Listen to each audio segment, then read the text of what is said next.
We end today's show on another subject, the bombshell case here in New York as Genaro García Luna, Mexico's former top security official, once charged with leading the fight against narco-trafficking, was convicted Tuesday for accepting millions of dollars in bribes from the Sinaloa Cartel under the former leadership of Joaquín El Chapo Guzmán, who's serving life sentence in the United States.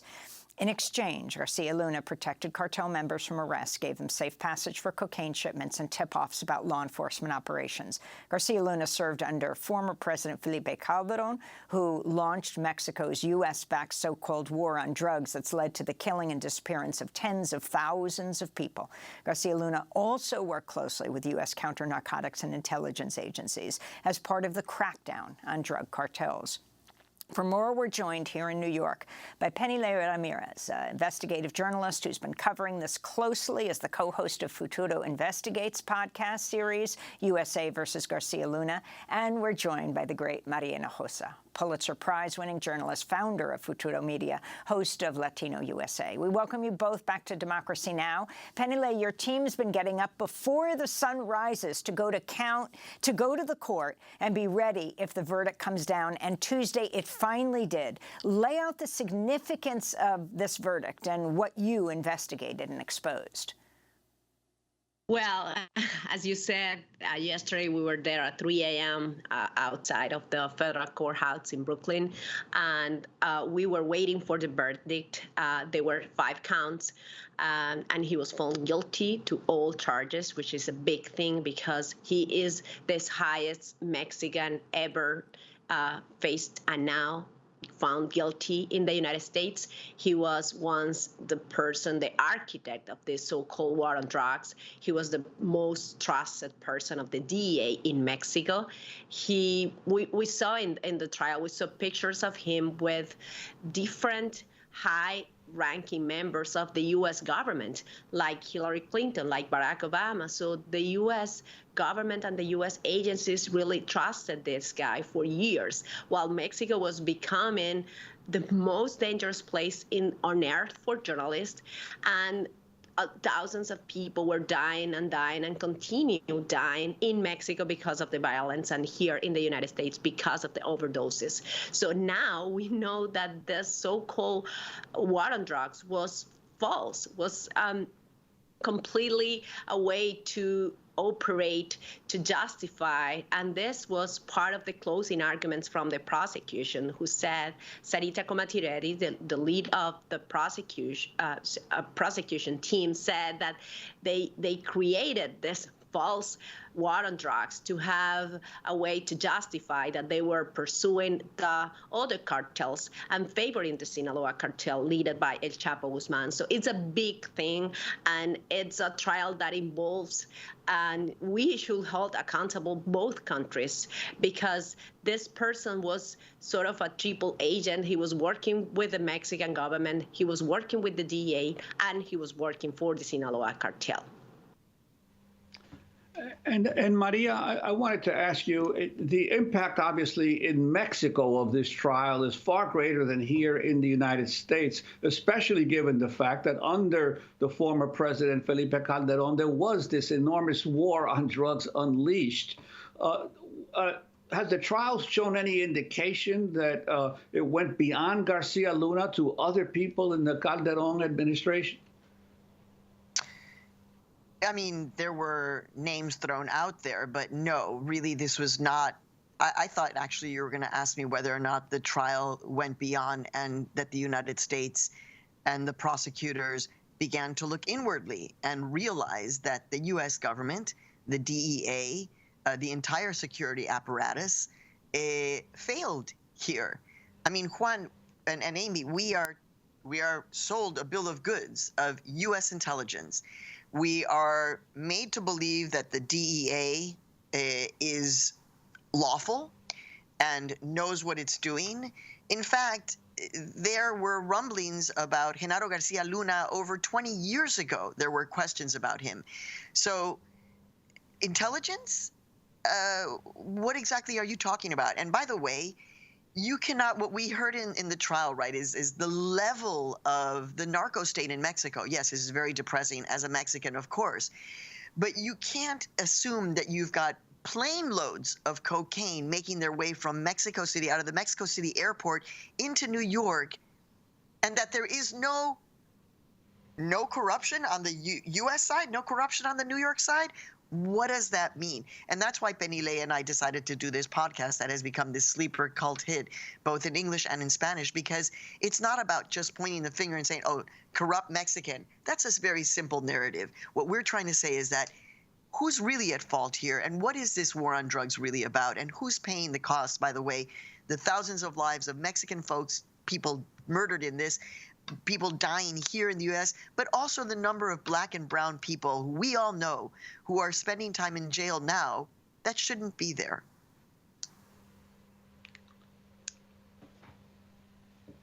And this comes as the Biden administration on Tuesday announced a new border policy to take effect in May that would allow the U.S. to quickly deport asylum seekers who failed to first request asylum on their way to the United States, and to use a mobile app to seek asylum.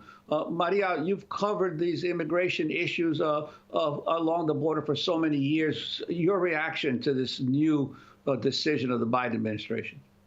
I'm disgusted, Juan. I'm absolutely disgusted. The fact that Joe Biden, who you and I know have been around long enough, that he knows exactly what's going on. He knows that the people who are coming to seek asylum deserve that opportunity.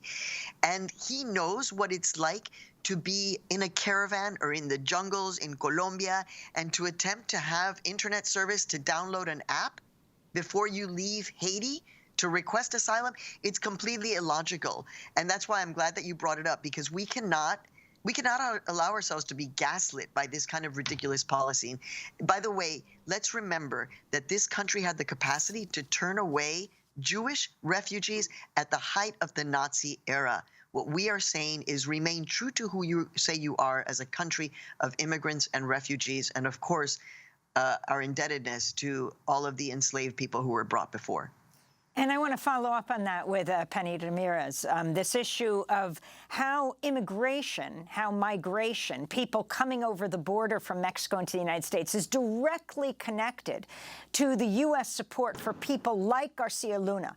As you were just talking about, the close relationship that the Obama administration, Clinton administration, all of them had with this man who ultimately now working with El Chapo is convicted on most all counts.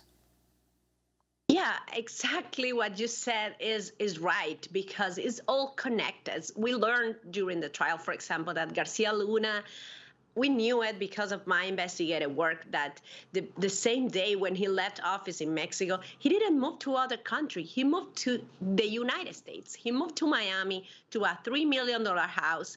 Then he was living here with his family.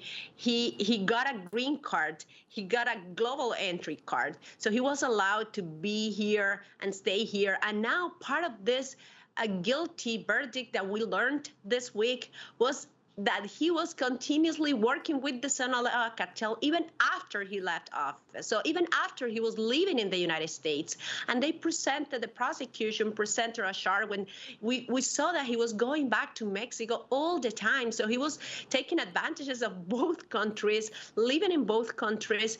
And at the same time, the violence in Mexico during those years, it came so big that still it's growing and growing. And what happens when you have all this violence in Mexico? Violence also goes to the south, and we have been reporting this. And you have more and more people seeking asylum, trying to come to the United States to be safer, because in their own countries they have no opportunities. They have no the economy is not good because you don't have investments, you don't have people coming in, you don't have entrepreneurs coming in or trying to start a business, because the crime, it's so big and it's about everything. Everything it's corrupted. And something that we'll learn in this trial is that if you have a person like him, who was leading the federal police, he was leading the prison system, so he was leading the whole apparatus, and he was